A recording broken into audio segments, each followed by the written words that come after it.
우리가 함께 마음을 모두어서 성령 강림은 12째 주일 예배를 하나님께 드립니다. 은혜로우시며 자비로우신 아버지 하나님, 귀하고 복된 주님의 날을 맞아 주 앞에 나와 함께 예배드릴 수 있도록 은혜 주심을 진심으로 감사를 드립니다. 무더위는 지나가고 이제 새로운 결실의 때가 다가오고 있습니다. 우리의 삶 가운데 속에서도 고난이 지난 후에 하나님께서 평안과 은혜와 축복을 주시듯이 우리의 삶에 주님의 놀라운 은혜와 또 기쁨이 소망 중에 넘쳐날 수 있도록 은총 허락하여 주시고, 이 시간도 마음을 모아 예배하는 우리의 이 예배 자리에 하나님의 놀라운 축복이 있게 하여 주시며, 간구하고 소망하는 모든 것들이 주 안에서 형통하게 이루어질 수 있도록 은혜 베풀어 주시옵소서. 지난날에 모든 죄악들을 용서하시고 새로운 마음새 각오로 우리 주님과 함께 승리의 삶을 살아갈 수 있는 믿음의 일꾼 되어질 수 있도록 주님께서 지혜를 더하여 주시고, 이 시간 온 마음을 다하여 주 앞에 예배를 드리오니 우리 예배를 기쁘게 받아 주시옵소서. 예수님의 이름으로 기도하옵나이다. 아멘. 사도신조로 신앙 고백합니다. 전능하사 천지를 만드신 하나님 아버지를 내가 믿사오며 그 위의 아들 우리 주 예수 그리스도를 믿사오니, 이는 성령으로 잉태하사 동정녀 마리아에게 나시고 본디오 빌라도에게 고난을 받으사 십자가에 못 박혀 죽으시고 장사한 지 사흘 만에 죽은 자 가운데서 다시 살아나시며 하늘에 오르사 전능하신 하나님 우편에 앉아 계시다가 저리로서 산자와 죽은 자를 심판하러 오시리라. 성령을 믿사오며 거룩한 공예와 성도가 설교통하는 것과 죄를 사하여 주시는 것과 몸이 다시 사는 것과 영원히 사는 것을 믿사옵나이다. 아멘. 찬송가 263장 부르겠습니다.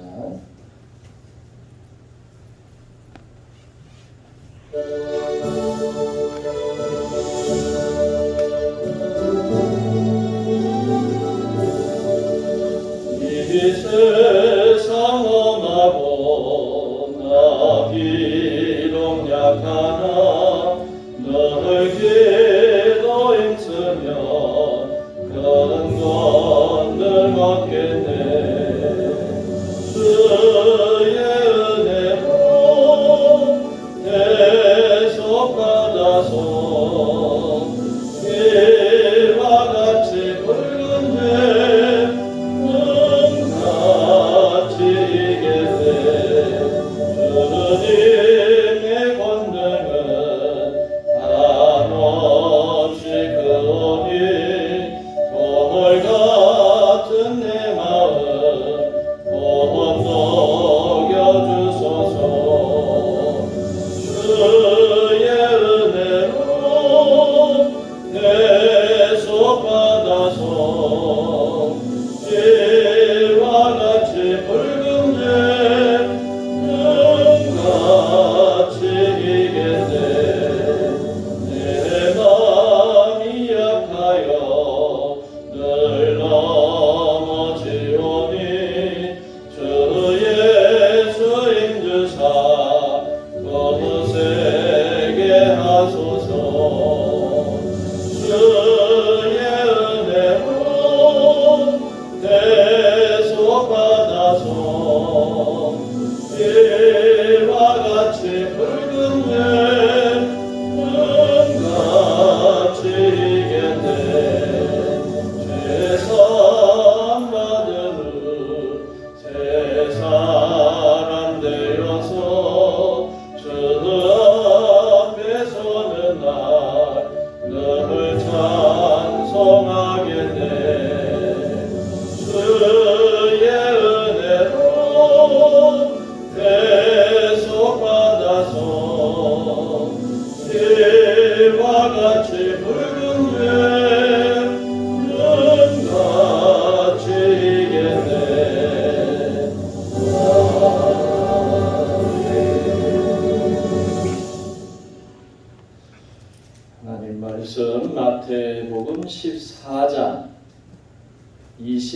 24절에서 33절 말씀입니다.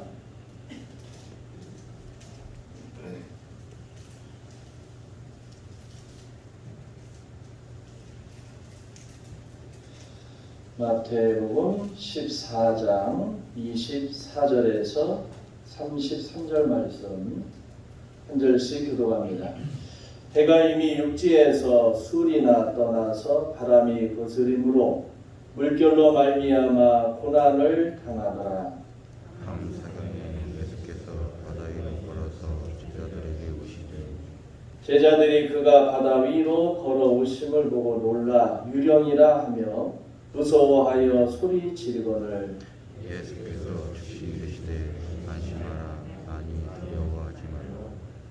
베드로가 대답하여 이르되 주여 만일 주님이시거든 나를 명하사 물 위로 오라 하소서 하니 오라 하시니 베드로가 배에서 내려 물 위로 걸어서 예수께로 가되 바람을 보고 무서워 빠져가는지라 소리질러 이르되 주여 나를 구원하소서 하니 예수께서 즉시 손을 내밀어 그를 붙잡으시며 이르시되 믿음이 작은 자여 왜 의심을 하시고 배에 함께 오름에 바람이 그치는지라 배에 있는 사람들이 예수께 절하며 이르되 진실로 하나님의 아들이시다 하더라. 아멘. 할렐루야. 서로 인사하겠습니다. 주님의 이름으로 사랑합니다. 우리 유아실에 우리 손이수 지도자, 민족의 지도자고 또 앞으로 귀한 역할을 교회에서나 또 본인의 앞길에 있어 큰 일을 할 우리 손이수 저기 뒤에 있는데 인사합시다. 이수야 안녕. 예. 날씨가 조금 이제 선선해졌죠. 그런데 또 건강 관리를 또 잘 하셔야 되고 지난 주간에는 우리 교인들이 코로나에 걸린 분들이 상당히 많았어요. 그래서 좀 힘든 분도 있고 그냥 잘 지나간 분도 있는데 아무쪼록 그래도 걸리고도 또 걸리는 분이 있다고 그러니까 관리를 잘 하셔서 또 이제 결실의 계절이니까 아무튼 그동안에는 여러 가지 힘든 일이 많이 있었지만 이 자연의 법칙에 따라 결실의 때가 이르는 것처럼 우리 신앙생활이나 또 여러분의 기도의 생활에도 귀한 결실이 있는 때가 되어지기를 주의 이름으로 축원합니다. 오늘 말씀은 예수님께서 많은 사람들에게 복음을 전하시고 그리고 배가 고파 있는 사람들에게 오병이어의 기적을 통해서 음식을 주신 다음에 이제 일어난 그런 일인데 예수님께서 이제 산에 올라가 기도하시려고 했고 제자들은 먼저 목적지에 배를 타고 건너가라 이렇게 말씀을 하셨습니다. 그래서 갈릴리 이 호수를 배를 타고 노를 저으면서 이제 제자들이 건너가고 있고 예수님께서는 밤에 혼자 밤이 맞도록 산에서 기도를 하시다가 이 제자들이 심한 바람 때문에 노젓는 것 그러니까 이 호수가 호수지만 굉장히 크니까 바다 성경에는 바다처럼 표현했기 때문에 이게 제자들이 큰 위기에 봉착하게 되었습니다. 어떻게 보면 오늘날 우리 신앙생활이 예수님이 산에 기도하시고 그리고 배에 제자들이 노를 저면서 목적지로 가는데 풍랑을 만난 것과 같이 우리의 일상이 지금 꼭 그 지경이다. 뭔가 목적을 향해서 믿음으로 가고 있는데 풍랑이라고 하는 것을 우리가 만나서 간단히 얘기하면 코로나라고 하는 풍랑이든 아니면 정치적이든 경제적이든 여러 가지 주변 세계의 정세 이런 걸 보면 지금 우리가 가는 길은 순탄한 것만은 아니라는 거죠. 굉장히 힘들고 어려운 이 길을 가고 있는데 오늘 우리의 주시는 말씀을 통해서 여러분도 지혜를 얻고 이 풍랑을 잘 이겨내는 그런 귀한 시간이 되었으면 좋겠습니다. 예수님께서 오늘 이 풍랑 때문에 고생하고 있는 제자들을 향해서 오시는데, 오시는 방법이 배를 타고 오신 게 아니라 물 위를 걸어 오셨다, 이렇게 성경에 기록이 되어져 있습니다. 왜 예수님께서 물 위로 걸어 오셨을까라고 하는 거예요. 주님이 물 위를 걷는 기적은 23절에 있는 말씀처럼 무리를 보내신 후에 기도하러 따로 산에 올라가셨고 날이 저물면서 거기 혼자 계셨지요. 그러면서 이 기도 중에 제자들의 곤경을 알고 계셨다는 거예요. 왜 그러냐면 어떻게 바다에서 일어난, 갈릴리 호수에서 일어난 일을 주님이 아셨을까? 그건 자연적으로 알 수 있습니다.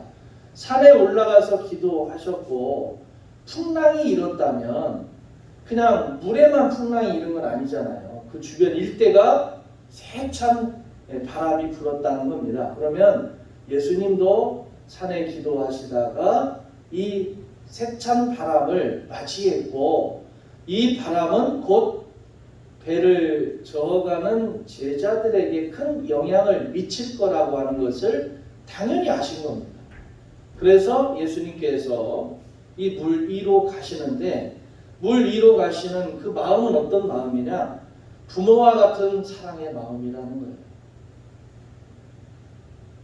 이 25절에 있는 말씀에 보면 밤 사경에 예수께서 바다 위로 걸어서 제자들에게 오시니, 그러니까 물 위를 걷는 기적, 이것은 주님의 능력이라고 하는 걸 나타내는 것보다 주님이 제자들을 어떻게 사랑하는가라고 하는 것을 보여주는 말씀이에요. 우리는 그냥 예수님이 물 위를 걸으셨다, 야 이거 놀라운 일이다 이러지만, 여기에 포인트는 물 위를 걷는 게 중요한 게 아니고 물 위를 걸어서라도 제자들, 이 위험에 빠져 있는 제자들에게 오시려고 하는 주님이 제자를 사랑하는 마음을 표현했다라고 하는 겁니다. 물 위를 걷는 주님의 모습은 어떤 의미에서 물에 빠져 죽어가는 자녀를 구하려고 물불을 가리지 않고 뛰어드는 부모와 같은 사랑의 마음이라고 하는 거예요. 부모가 위기에 빠진 자녀를 구하려고 머리로 계산하지 않습니다. 먼저 몸부터 나가는 거죠. 위험한 지경에 이르면 부모는 몸부터 먼저 나가는 겁니다. 오늘날 여러분들 사람이 힘들고 어려울 때 요즘에 보니까 AI 인공지능 로봇이나 또는 여러분 TV 보면 셋탑박스에 지니아라든지 무슨 또 뭘 부르면 대답을 해요. 야 오늘 기분이 나 안 좋다 그러면 어떻게 해드릴까요? 대답을 하고 서로 소통을 해요. 요즘에 혼자 독거 노인이나 이런 분들이 그런 걸 통해서 야 나 어디가 아프다 그러면 병원에 가보세요. 아니면 어떻게 해드릴까, 이런 어떤 대화를 많이 하는데, 그게 뭐냐면 AI예요. 인공지능으로 대화를 해요. 모르겠어요. 세상이 또 과학이 얼마나 더 발전할지 모르겠지만 그게 사람들이 그 사람의 마음에 맞춰서 대답할 수 있는 그런 문구를 만들어내기는 하지만 과연 사람의 감정까지 똑같이 할 수 있을까? 그것은 아직 의문이라고 볼 수가 있습니다. 아마 하나님께서 인간을 만드실 때 담아놓았던 그 속의 마음을 인간이 어떤 과학 또는 인류의 최첨단의 기술을 통해서, 하이테크를 통해서 그것까지 만들어내기는 쉽지는 않을 거다, 그렇게 얘기해요. 그런 것처럼 어쨌든 주님이 지금 물 위를 걸어오시는 이 장면은 사랑의 마음이라는 거예요. 사랑의 마음. 부모와 같은 사랑의 마음. 그러니까 이건 물 위를 걸어오시는 것은 감정이 없는, 보여주기 위한 기적이 아니라 사랑의 감정으로 물 위를 걸어오셨다. 우리는 이야 이 기적이다. 기적의 포인트를 잡지만 우리가 여기서 정확하게 봐야 할 것은 기적의 포인트보다도 주님이 얼마나 이 제자들을 걱정하고 사랑하셨으면 물 위를 걸어서라도 오시려고 했을까라고 하는 겁니다. 두 번째는 예수님께서 물 위를 걸어오셨죠. 여기에 유령이라고 하는 착각에서 벗어나라는 거예요. 오늘 말씀에 보면 제자들은 주님이 바다 위로 걸어오심을 보고 놀랐죠. 그리고 뭐라고 표현했느냐? 유령이라고 하며 무서워하여 소리 질렀다고 했어요. 제자들은 바다의 풍랑보다도 물 위를 걷는 유령을 더 무서워했습니다. 사람들은 존재가 불분명한 대상에게 더 큰 공포를 느껴요. 저도 어렸을 때 왜 그렇게 했는지 모르지만 꼭 집에 가는 길, 좀 외진 데서 집에 가는 길 중간에 보면 꼭 상여집이 있었어요. 상여집. 네? 동네 분들이 상여집이라고 해서 그 장례를 치르고 난 물품들을 거기다 보관을 해요. 심지어는 관까지도 쪼개서 거기다 갖다 놔요. 그러면 낮에는 갈 때 별 문제 없어요. 낮에는 그냥 지나가요. 근데 어스름하고 약간 어두울 때 지나갈 때 보면 괜히 거기서 비닐 하나 같은 게 휙휙 날리잖아요. 그러면 걸음아 날 살려라. 왜? 귀신이 나타났다고 막 늘상 거기에 있었던 것인데 그 귀신 나왔다는 거예요. 지금이야 화장실이 좋아졌지만 아마 여러분도 그런 객관에서 옛날에 화장실이 있을 때 거기에는 태워가지고 그 재를 한쪽에 보관하고 한쪽은 화장실이고 또 중간에 틈이 있으면 그 개도 키우고 막 그랬다고요. 그러면 밤에 바람 불고 그러면 그 화장실 환기구멍에 비닐 하나 걸쳐서 휘휘거리면 그냥 깜짝 놀래가지고 걸음아 나 살려라 속옷도 안 올리고 막 뛰어 도망가는 그런 일이 많이 있잖아요. 특별히 도시에서 놀러 온 애들은 그 화장실 한번 갔다 오면 난리가 나요. 왜? 큰일을 보면 퐁 하고 뭐가 퐁 튀어가지고 엉덩이에 묻으니까 난리가 나요. 사람들은 지금 제자들이 당한 위기는 뭐냐면 그들을 죽일 수 있는 두려움이 풍랑이라는 거예요. 그런데 지금 그들은 뭘 보고 무서워하냐면 물 위를 걸어오시는 유령이라고 하는 것을 보고 두려워하고 있다는 거예요.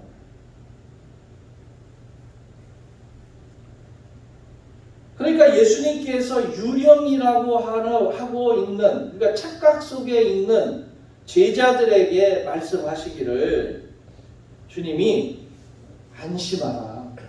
나다. 나라는 거예요. 나다. 두려워하지 마라. 두려워하는 자녀에게 부모가 하는 게 뭐냐면 안심부터 시키잖아요. 엄마야 아빠야 걱정하지 마 이러잖아요. 그런 것처럼 주님께서 지금 이 제자들에게 유령이라고 착각하고 두려워하고 있는, 지금 무엇 때문에 그들이 두려워하고 본질적으로 힘들어하는가 그 원인을 모르면서 엉뚱한 것에 지금 매몰되어 있는 이 제자들에게 먼저 안심을 시키는 거죠. 그리고 주님이 하신 말씀이 뭐냐면 나다. 이게 이제 에고에이미라는 뜻인데 I am 이렇게 그런 뜻이에요. 그러니까 유대인들에게 나는 나다라고 하는 이런 내용으로 사람들이 사용하게 되면 하나님을 모독했다고 합니다. 그래서 돌로 쳐 죽이려고 해요. 왜 그러냐면 모세가 바로 앞에 가죠. 바로 앞에 가서 이 백성을 해방시켜라. 누가 그러래? 하나님이 그랬다. 그러니까 하나님의 이름이 뭐냐? 라고 물어봐요. 그때 모세가 바로에게 대답한 게 뭐냐면 나는 스스로 있는 자다 라고 대답하라고 한 거예요. 그게 에고에이미라고 하는 말이에요. 그러니까 하나님은 나는 스스로 있는 자다 이 말과 주님이 나다, 걱정하지 마라, 나다, 이 말은 동일한 말, 동일한 말. 그러니까 유대인들이 볼 때는 이건 신성모독이에요. 왜? 그 자체가 하나님이라고 하는 말이기 때문에 그렇습니다. 우리는 예수님을 존재가 불분명한 유령으로 착각하지 않고 스스로 존재하는 에고에임이 하나님이 되심을 우리가 믿을 수 있어야 된다는 거예요. 제자들은 그들을 구원할 유일한 희망인 예수님이 걸어오는 것을 보고 유령이라고 착각을 했죠. 그래서 무서워했습니다. 그런데 실제적으로 그들이 두려워서 지금 힘들어한 이유는 풍랑 때문에 그런 거예요. 그럼에도 불구하고 눈에 보이는 유령이라고 하는 실체 없는, 알지 못하는 것 때문에 그들이 두려워했다라고 하는 사실입니다. 오늘 저와 여러분들은 그분이 누군가를 정확하게 알아야 돼요.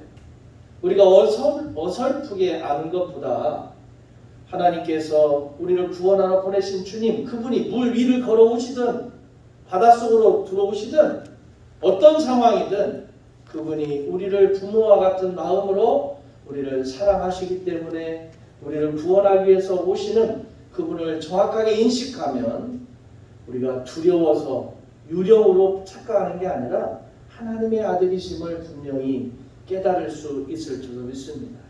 또 오늘 본문에 있는 말씀 풍랑은 결국 주님의 말씀 한마디로 잠잠해집니다. 이 말은 뭐냐? 예수님이 하나님의 아들이시라는 것을 믿으라 라고 하는 내용입니다. 그런데 왜 주님은 물 위를 걸어오셨을까? 그 결과에 대해서 제자들은 나중에 뭐라고 얘기하느냐? 진실로 주님은 하나님의 아들이십니다 라고 하는 이런 고백을 해요. 33절에 있죠. 그러니까 예수님이 물 위를 걷는 것으로 하나님의 아들이심을 증명한 이유가 뭘까? 여러분, 당시의 유대인들은 천국의 바다는 풍랑이 치지 않는다라고 믿었어요. 또 천국에 사는 의인들은 바다 위를 걷고 다닌다라고 믿었어요. 마태복음의 저자인 마태는 이 복음서를, 그러니까 예수님이 하나님의 아들이시고 그분이 우리의 구원자이시고 우리가 기다리는 메시아다, 이걸 유대인들에게 이 글을 통해서 알리는데 이 부분을 인용한 겁니다. 예수님이 물 위를 걸어오신 것은 하나님의 아들이시다. 그리고 천국의 의인들은 물 위를 걷는다. 그러니까 예수님이 지금 풍랑이 일어난 그 물 위를 걸어오신 것은 예수님이 하나님의 아들이시다라고 하는 것을 증언하고 있다라고 하는 거예요. 오늘 저와 여러분들도 천국의 사람은 당연히 물 위를 걸어야 한다라고 하는 유대인들의 사고가 있었듯이 물 위를 걷는 주님, 그것은 단순히 그냥 기적을 보여주는 게 아니라 오늘 주님을 믿고 따르는 우리들에게 이 말씀 하나가 주님이 물 위를 걸으신 그것이 바로 하나님의 아들이시고 그분이 결국 이 제자들을 구원하실 메시아이며 구원자이라는 사실을 오늘 말씀을 통해서 증거하는 것을 우리가 분명히 알아야 될 줄로 믿습니다. 그렇다면 오늘 주님이 물 위를 걸으셨죠. 그리고 베드로가 이제 물 위를 걸어갑니다. 28절에 있는 말씀이죠. 자, 베드로가 어떻게 물 위를 걸었을까? 이건 부모를 의지하는 어린아이의 믿음이 있었기 때문에 물 위를 걸었다라고 하는 겁니다. 단순한 어린아이일수록 부모가 모든 것을 해줄 수 있다라고 믿습니다. 예수님도 마태복음 18장 3절에 있는 말씀에 보면 어린아이들과 같이 되지 아니하면 결단코 천국에 들어가지 못하리라, 이런 말씀을 하셨습니다. 베드로의 상황을 비유로 보면 어린아이가 부모와 헤어졌어요. 그런데 도로 건너편에 엄마의 모습이 보였을 때 아이는 신호등을 보지 않아요. 그냥 엄마만 쳐다보고 달려가. 위험을 감지 못해요. 막 차가 오든지 뭐가 이 신호를 감지도 못하고 위험도 감지를 못하고, 어린아이는 건너편에 있는 엄마가 있으면 앞도 뒤도 돌아보지 않고 그냥 앞으로만 전진해서 엄마 하고 뛰어가는 거예요. 이 장면과 같이 물 위를 걸어오시는 예수님 앞에 배에서 내려서 물 위를 걸어가는 베드로는 이와 같다. 베드로는 부모와 같은 주님의 품에 안기려고 예수님만 바라볼 때 물 위를 걸어갔다는 겁니다. 우리도 단순한 어린아이처럼 주님을 바라보고 걸어가는 그런 믿음의 일꾼이 되어야 돼요. 다른 제자들이 물 위를 걷지 못했던 이유가 그러면 뭘까요? 베드로는 뛰어내려서 물 위를 걸어갔는데, 그것도 주님, 내가 주님께로 가겠습니다. 와라. 그러니까 갔잖아요. 그럼 베드로만 가는 게 아니죠. 다른 제자들도 갈 수 있었습니다. 그런데 제자들은 물 위를 걷지를 않았어요. 왜냐? 그들의 눈앞에 보이는 풍랑이 있었기 때문에. 제자들이 주님께 가는 것을 막을 장애물은 사실은 풍랑이 아니라 그들이 탔던 배라고 하는 사실을 우리가 알아야 돼요. 풍랑이 일으니까 배에서 주님 앞에 걸어가지 못했다. 풍랑이라는 것 때문에 주님 앞에 걸어가지 못한 것으로 우리가 알 수 있지만, 실제로 따지고 보면 주님께로 걸어가지 못한 이유는 풍랑 때문이 아닙니다. 배 때문에 그래요. 배. 왜 그럴까요?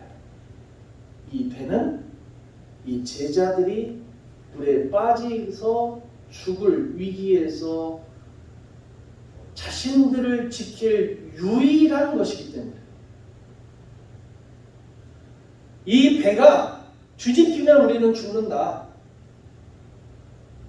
풍랑 때문에 주님 앞에 못 가는 게 아니에요. 배 때문에 못 가는 거예요. 그들이 두려워서 물에 빠지지 않도록 두 손으로 막 배를 잡았어요. 이걸 놓치면 우리는 죽는다는 거예요. 그렇기 때문에 제자들이 배에서 내려오는 것은 업으로서 모든 실력과 경험을 내려놓고 주님께 온전히 맡기는 거죠. 여러분, 우리가 믿음을 갖고 주님 앞에 온전하게 가지 못하는 이유가 뭘까요? 사람들이 그럽니다. 살아가면서 세상에 고난이 밀려오고 폭풍이 밀려오고, 그래서 그것 때문에 내가 어떻게 신앙생활을 제대로 할 수 없다라고 그렇게 얘기를 합니다. 그래서 우리가 주님께로 온전히 가지 못하는 장애물은 세상의 고난이라고 얘기를 하지만, 실제로 따지고 보면 그것이 고난이 아니고 내가 붙잡고 있는 것 때문에 주님께로 못 가는 거예요.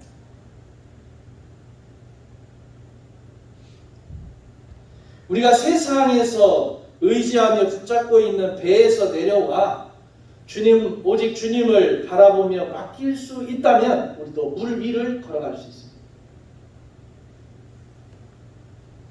왜 당시에는 기적이 일어나고 지금 시대는 기적이 안 일어납니까? 이런 말들을 많이 합니다.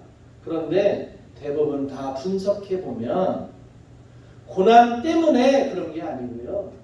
지금 내가 살고 있는 위치라고 하는 것이, 이걸 놓으면 나는 힘들어질 수 있다라고 하는 것.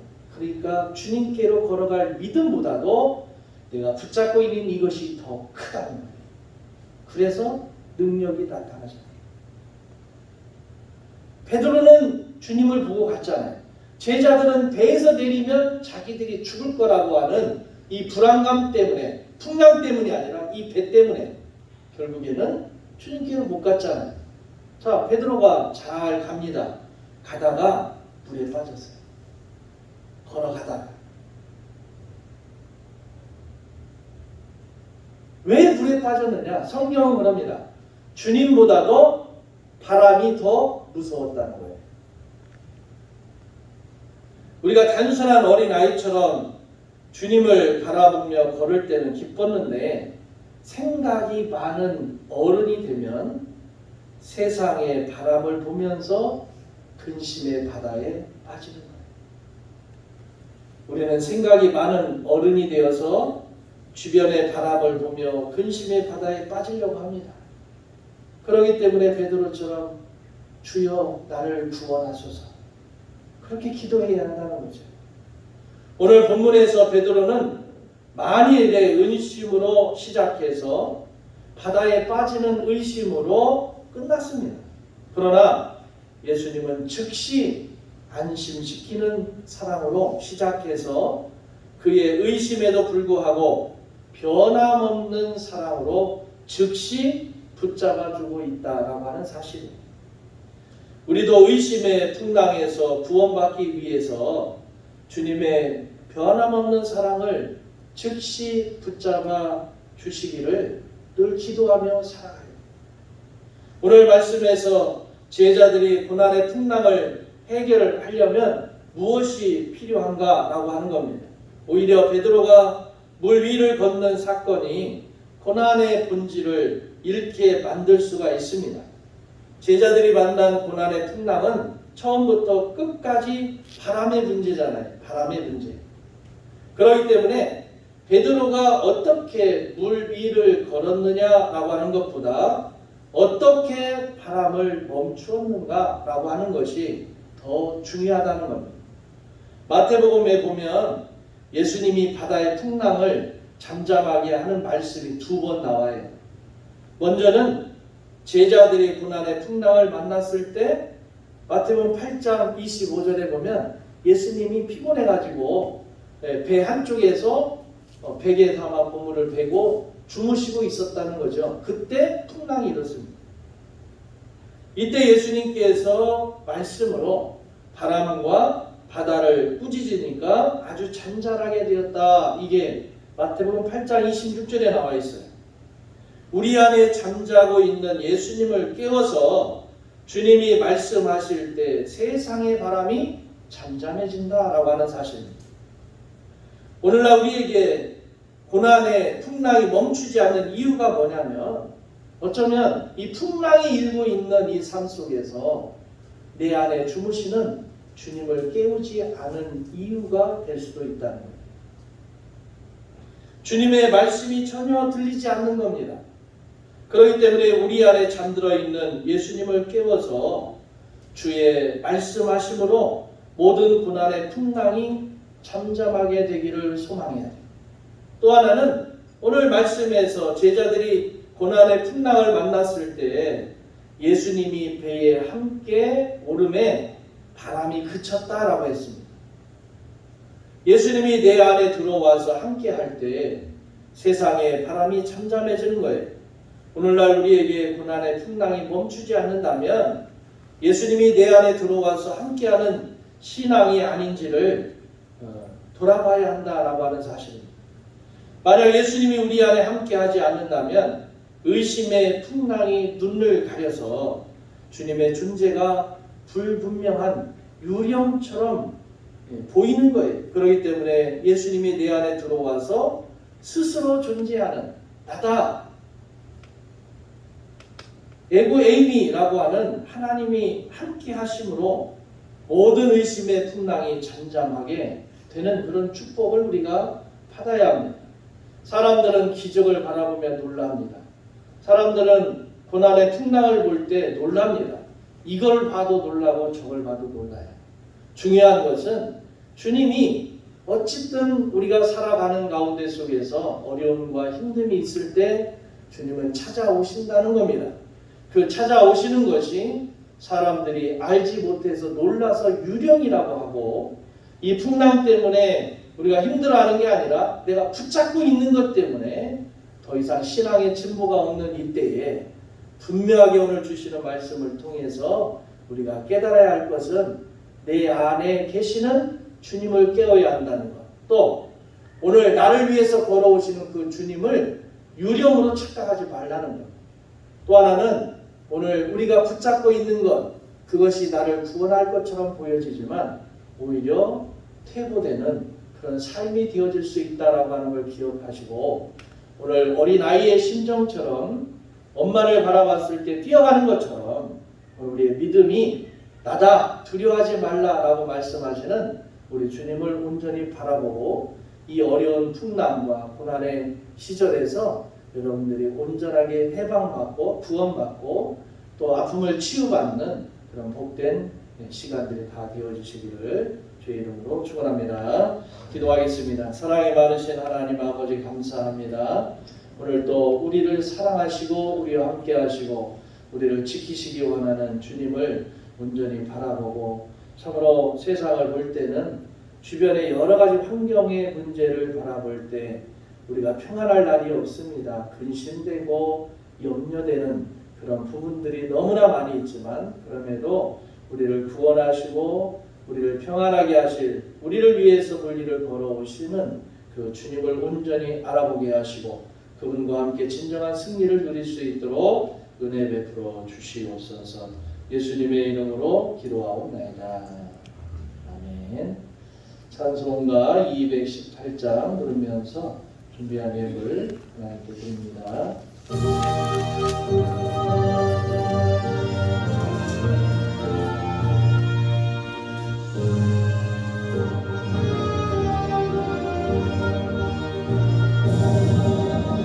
내 맘과 정성을 다하여서 주 너의 하나님을 사랑하라. 내 몸을 아끼고 사랑하듯 형제와 이웃을 사랑하라. 주께서 우리에게 명하시니 그 명령 따라서 살아가리. 널 미워해치는 원수라도 언제나 너그럽게 사랑하라. 널 핍박하는 자 위에서도 진실한 마음으로 복을 빌라. 주께서 우리에게 명하시니 그 명령 따라서 살아가리. 나 항상 주님을 멀리하고 형제를 사랑하지 못하였다. 이러한 죄인을 사랑하사 주께서 몸버려 죽으셨다. 속죄의 큰 사랑 받으니고 내 생명 다 바쳐 충성하리. 아멘. 교회 소식을 먼저 전하겠습니다. 오늘은 성령 강림 후 12째 주일입니다. 다음 주부터는 이제 우리가 창조절 절기에 들어갑니다. 전북로의 제117회 2차 임시도회가 화요일날 오후 1시에 전주 남문교회당에서 있습니다. 금주봉사는 4교구이고 다음 주는 1교구입니다. 그리고 우리가 이 기억의 공간 옆에 꿈의 공간을 만든다고 했는데 아마 주중에 거기에 나무 생명나무가 그려지고 만들어질 겁니다. 그래서 우리 어린아이들 여러분 기도하는 대상자들이나 그 글을 써서 붙여야 되는데 열매를 붙여야 되는데 광고했듯이 10년간 붙여요. 10년간. 왜냐하면 아이들이 성장해서 사춘기가 오면 자기 이름 보면 그러니까 일단 10년 동안 그걸 부착을 하는데 내용을 다음 주에 여러분들 쪽지를 주부에 함께 넣도록 하겠습니다. 기도하시고 내 자녀가 뭐 예를 들면 의사가 꿈인 누구 이렇게 이름을 써서 내주시면 그걸 제작을 해서 그 생명나무 열매 하나씩 붙입니다. 어린이 교회학교 학생회, 청년회는 빼고 학생회까지 붙이니까. 그리고 우리 교회 다니지 않더라도 여러분들의 자녀나 손주들이 있으면 그걸 써내시면 그대로 부착을 해서 함께 기도하는 꿈의 동산을 만들 예정이니까 참고하시고 다음 주에 그 쪽지를 여러분들한테 나눠드리면 써서 제출해 주시길 바랍니다. 11조 이선송 목사, 김진아 집사님, 이복순 권사님, 김명수 성도님, 고대석 집사님, 김유순 권사님, 최영애 권사님, 권오선 집사님, 윤미선 전도사님, 양상순 집사님, 감사의물 손영모 장로님, 강덕순 집사님 감사드립니다. 정성기 집사님, 김봉순 권사님, 범사에 감사합니다. 윤경희 집사님, 분당 신축원금 순천봉 장로님, 양일순 권사님, 건축원금 최영애 권사님, 교회 사랑원금 이영민 전면 드렸습니다. 사랑의 하나님 감사합니다. 믿음으로 저희가 온전히 살아갈 수 있도록 축복하여 주시고 또 이렇게 8월달도 마지막 주일을 맞이했습니다. 이제 새로운 창조절 절기를 들어가면서 주께서 우리를 새롭게 변화시켜 주시고 새로운 열매 맺는 때가 되어지도록 은혜 주시옵소서. 구별하고 성별하여서 주님 앞에 귀한 예물들을 드립니다. 11주 예물을 드립니다. 열의 하나가 빠져서 부족하지만 세상의 눈으로는 부족한 것이나 믿음의 눈으로는 하나님 부족한 것이 아니라 오히려 차고 넘침의 축복이 있게 하시고 길이 열려지게 하시고 하나님의 살아 역사하심을 경험할 수 있는 귀한 물질이 되어질 수 있도록 주님께서 도와주시옵소서. 그래서 그들의 삶의 자리와 자녀와 후대가 그리고 직장과 사업이 그리고 그들의 꿈이 주님 앞에서 온전하게 이루어질 수 있도록 주께서 축복 내려 주시옵소서. 감사의 물을 기억하시고 하나님 앞에 이 어려운 때에 감사하는 그 마음 우리 주님 일일이 그들에게 축복의 능력으로 함께하여 주셔서 아름다운 열매 맺는 가정들 되게 도와주시옵소서. 분당을 신축하는 신축예물, 건축예물 주님 기억하시고 이들의 삶 가운데 교회가 하나님의 성전이 아름답게 세워지고 주님 앞에 기쁨 되기를 원하는 귀한 물질인 줄로 믿습니다. 교회를 사랑하는 마음이 있는 이들에게 하나님께서 그 성전을 기억하시고 그들의 몸이 성전이라 했사오니 그들을 강건하게 지켜주시고 축복으로 함께하여 주시옵소서. 주정예물 기억하시고 예배 때마다 드려지는 귀한 예물 하나님 흠양하시고 하나님께서 놀라운 축복으로 늘 채워 주시옵소서. 지금은 우리 주 예수 그리스도의 은혜와 아버지 하나님의 놀라우신 사랑하심과 성령님의 감화 교통 기름 부으심의 역사가 믿음 안에서 우리를 찾아오시고 우리를 구원하시는 그 주님을 온전히 맞이함으로 우리 인생 가운데 풍랑을 이겨내고 하나님의 놀라운 축복으로 살기 원하는 주의 모든 성도님들 앞길 위에 지금부터 영원토록 함께 하시기를 간절히 축원하옵나이다. 아멘.